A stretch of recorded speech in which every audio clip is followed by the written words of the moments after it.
دوسری جانب افغانستان کے صدر جناب محمد اشرف غنی نے اس اتفاق رائے کو ویلکم کرتے ہوئے اس کو مرکزی امور کے متعلق مذاکرات شروع کرنے کے لیے ایک اہم قدم سے تعبیر کیا ہے، جن میں مکمل جنگ بندی بھی شامل ہے۔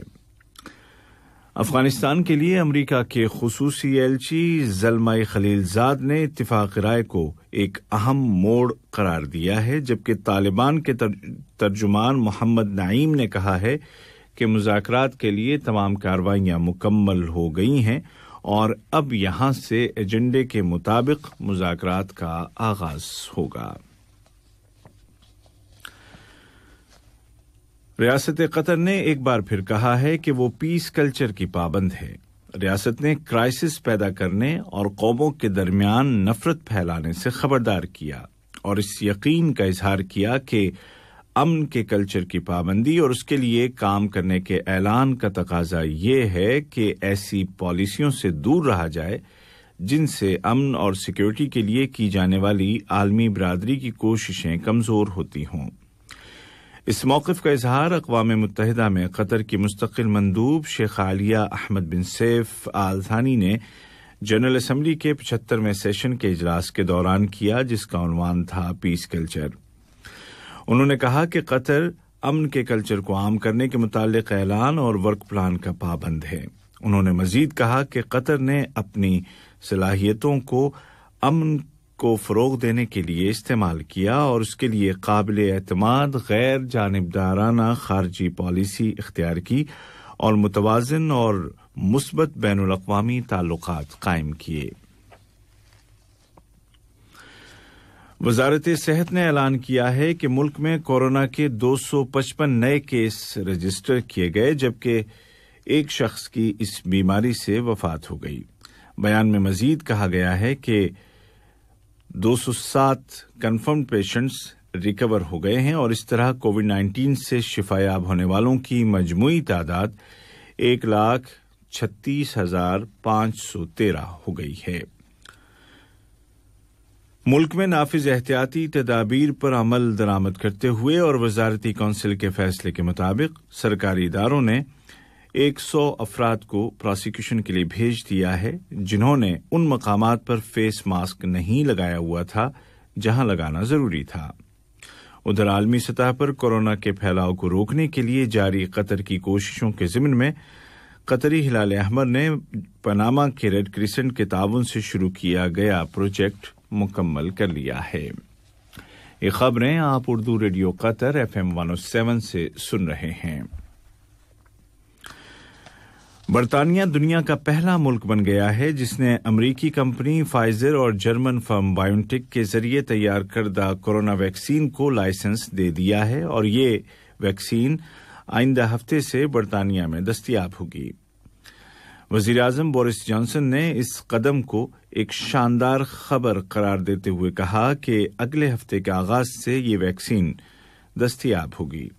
اس موقع پر امریکی کمپنی فائزر نے برطانیہ میں ویکسین کے ایمرجنسی حالتوں میں استعمال کی اجازت کو کورونا کے خلاف لڑائی میں ایک تاریخی لمحہ قرار دیا۔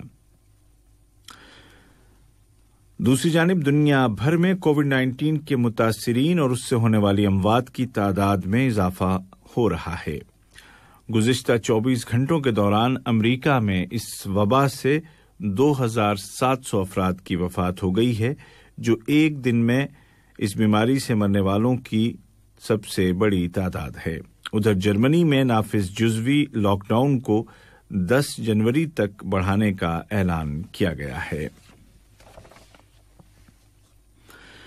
ایران کے ایٹمی سائنسداں محسن فخری زادہ کے قتل کے پس منظر میں ایرانی پارلیمنٹ نے ایک قانون پاس کر دیا ہے جس میں حکومت کو پابند کیا گیا ہے کہ وہ اقوام متحدہ کے تفتیش کاروں کو ایٹمی مقامات کے معائنے سے روک دے اور ایٹمی معاہدے میں درج حد سے زیادہ یورینیم کو افزودہ کرنا شروع کر دے اگر آئندہ 2 ماہ کے دوران ایران پر عائد پابندیوں کو نرم نہ کیا گیا۔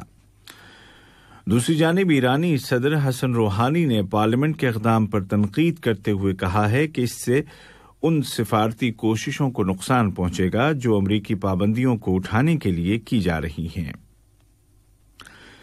دریں اثنا امریکہ کے نو منتخب صدر جو بائیڈن نے کہا ہے کہ مشرق وسطی میں استحکام کے لیے بہترین طریقہ ایران کے ایٹمی پروگرام کے ساتھ ڈیلنگ ہے۔ امریکی صدر ڈونلڈ ٹرمپ نے اشارہ دیا ہے کہ وہ سن 2024 کے صدارتی انتخابات میں حصہ لیں گے۔ انہوں نے ایک بار پھر کہا کہ حالیہ الیکشن میں دھاندلی ہوئی ہے۔ انہوں نے کہا کہ وہ الیکشن میں شفافیت لانے کے لیے کوششیں کرتے رہیں گے۔ آج کا پہلا نشریہ ختم ہونے سے قبل اس وقت کی اہم سرخیاں ایک مرتبہ پھر سن لیجیے۔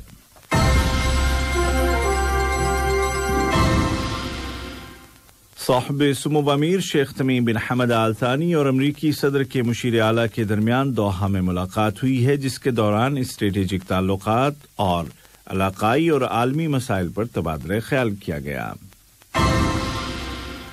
وزارتی کونسل نے قطر ترکی سپریم اسٹریٹجک کمیٹی کے 6 سیشن کے نتائج کا خیر مقدم کیا ہے۔